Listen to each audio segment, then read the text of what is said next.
Petite boîte à cadran que l'on porte sur soi pour connaître l'heure.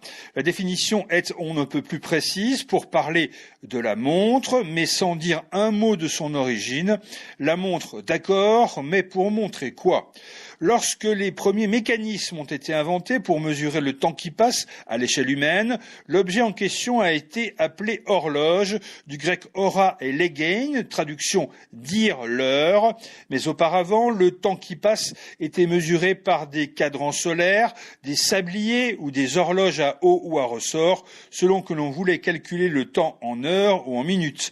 Et c'est l'astrologue Galilée, aux environs de 1600 de notre ère, qui a inventé le principe de l'horloge à pendule, découvrant qu'un pendule d'1 mètre de long met environ 1 seconde pour parcourir sa course d'un bout à l'autre.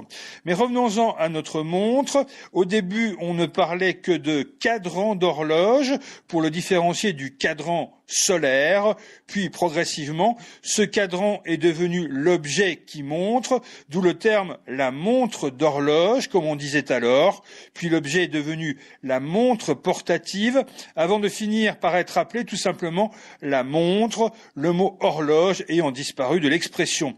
Mais l'histoire ne s'arrête pas là, puisque cette montre est devenue bijou, avec les montres gousset, puis montres bracelet, inventées, et là on connaît la date précise, en 1904 par le joaillier Louis Cartier et son ami Hans Willdorf, le fondateur de la célèbre marque de luxe Rolex.